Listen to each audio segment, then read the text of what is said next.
race fans. Alex Weaver here in Studio 3. Following the exciting race Saturday night at Richmond Raceway, I have Jonathan and Chase with me. Let's talk about that ending. We have 4 cars on the last lap, basically battling for the win. Talk about that short track racing. Yeah, I thought the entire race was pretty good. You talk about Kyle Larson, a little fiasco there he had in that race early on. And then the finish was crazy. 4 cars finishing under a second of each other. Martin Truex Jr. talked about the lap traffic playing a big role. You can't get away from each other. You can't get away from any car, really, because all the lap traffic and dirty air, if you really want to call it that, playing a little bit of a factor. But man, oh man, the finish, I really thought Logano was going to get to his back bumper. But in 80 tries, he hadn't been able to do it. Try 81, Martin Truex Jr., he gets a short track win. Monkey off his back. Yeah. Oh, for sure. It was really cool to see him finally break that streak. So now we can talk about something else.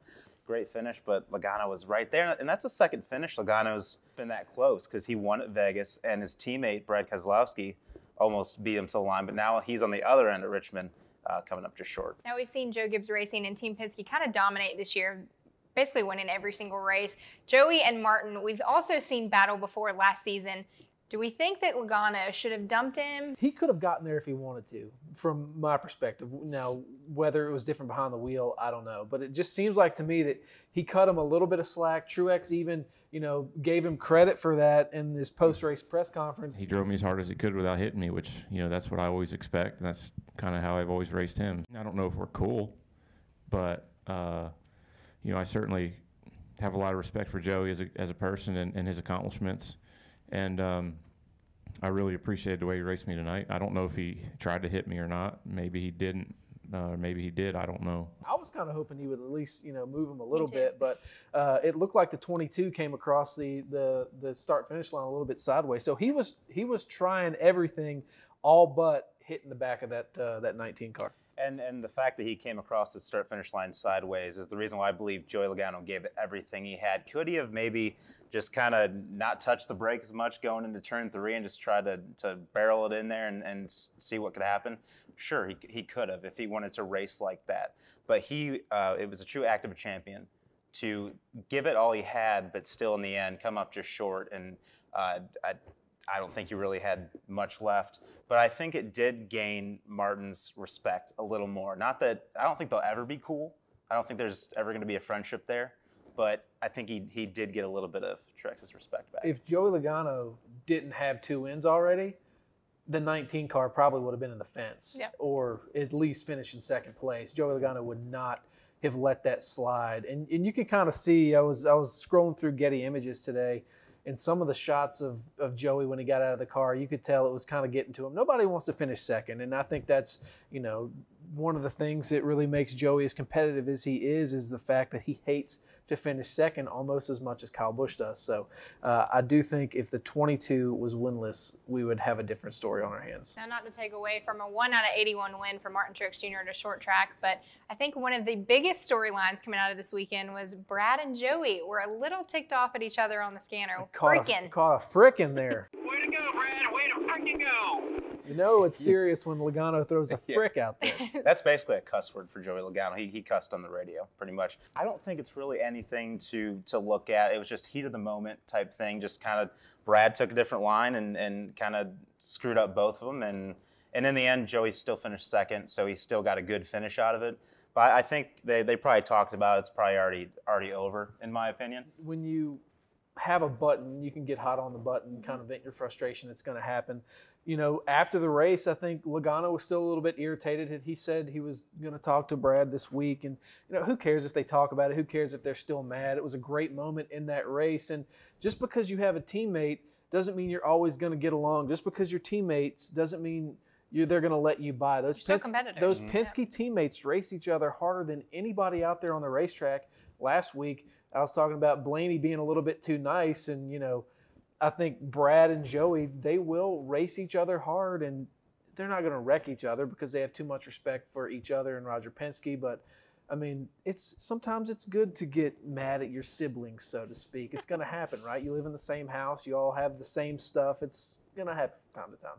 Well, Joey, we liked your scanner sound. It was one of the entertaining moments. Freaking awesome. All right. Well, we also have another team that's trying to break through, and that's SHR. We're pretty surprised that they don't have a win already. Kevin Harvick was in the mix at the end, but Clint Boyer was running pretty consecutive up close, at least towards the top, running first, second, and then finished third. Could he have done anything differently or better to maybe break through and get past Logano and Truex? Save his tires a little bit maybe there towards the middle to the end of that last run. I mean, I think it's a positive thing that, you know, other cars in the 4-car have had speed. Kevin Harvick fast again, you know, this weekend at Richmond. But the wins will come. I think it's just a lot of newness around Stewart-Haas Racing, from the Mustang to the new aero package. I don't know if he had anything for Joey, because I think Joey's probably, you know, top driver in the series right now, but you know, Clint looked good at least, and you know, what else can you really ask for? I think if he didn't scrape the wall with like 5 laps to go, I believe it was, I think he could have held on to second. I know Joey was strong, but I think Clint could have made his car wide enough to at least keep second place, but scraping the wall really didn't help him at all. But SHR, they do have a lot of speed, and we've seen that with Harvick, Suarez, Board, Emerald, all 4 of them. And I think the win will come, but I think it's a product of how strong Joe Gibbs and Penske are. It's not, is like SHR, like what's wrong with them? It's like they have speed too. They've been in the top 10 almost every single week, all 4 cars. They have the results. It's just, that's just how much better JGR and Penske are. Yeah, and all 4 guys over there don't want to be the 3rd best team in the garage when you're coming off a season where, you know, your top guy had 8 wins last year. So you don't want to be 3rd best. I mean, they get paid a lot of money to be the best. So I think that's where a little bit of the frustration comes from. But, I mean, things are looking up. I mean, it could always be worse, right? Okay, well, we did this at the earlier part of the season, but my favorite thing to do is superlatives. So let's go through some of these. Up until now, we're through Richmond. We have the off week to kind of reset, and then we head to the exciting track of Talladega. But let's talk about who you guys think is the best driver so far this season.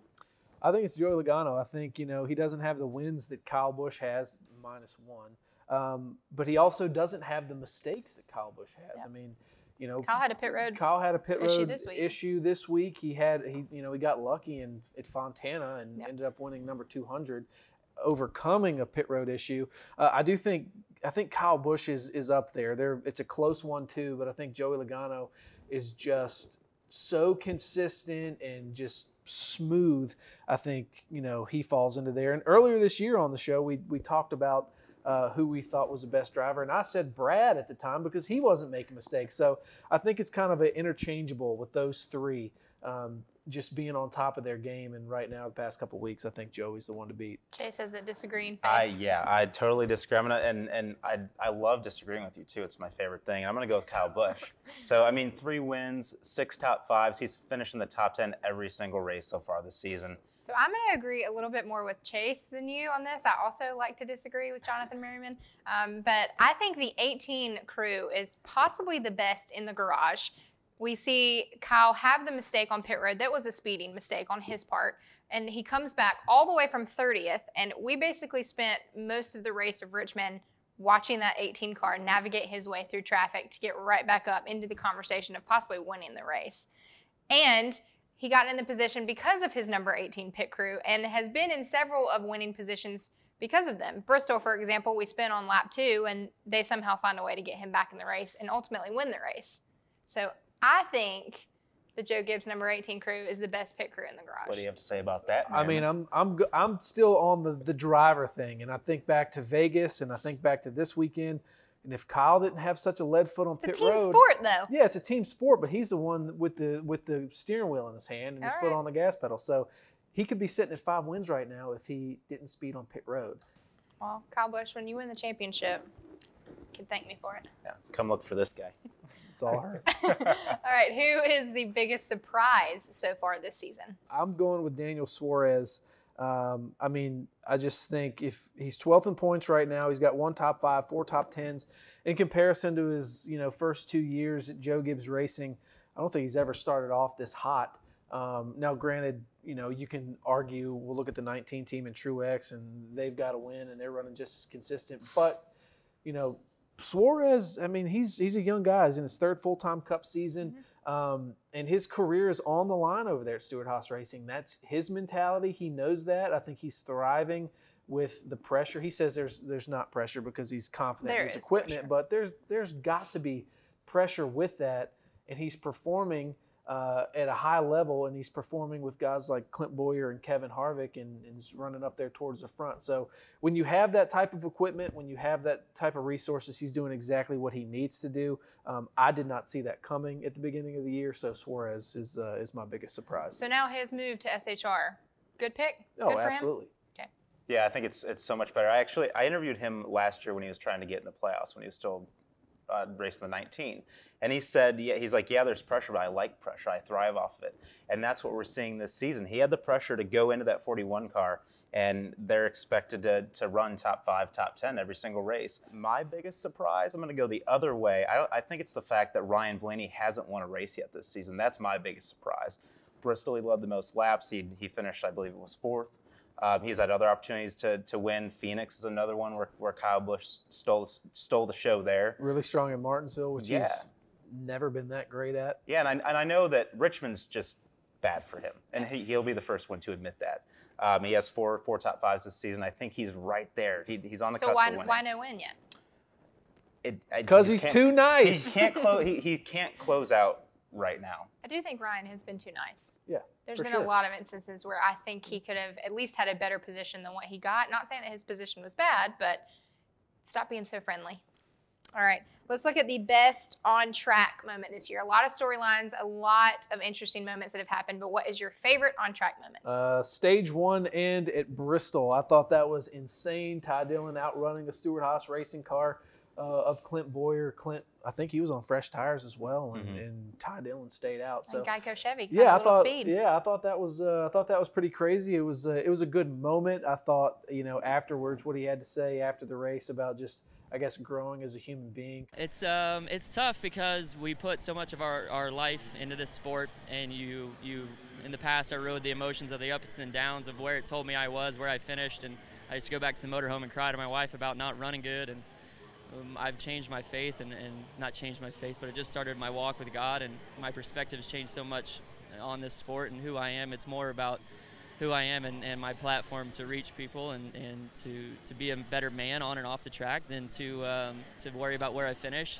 But when you have moments like that, they mean so much more when you know what you've gone through and the ups and downs, and I put my heart and soul every time I grab that steering wheel. He has heartstrings, ladies and gentlemen. That package and everything that came along with that at Bristol, I thought was fantastic, and I thought the end of that first stage was. You liked that Bristol race. It was good. Your Twitter was. It was a good one.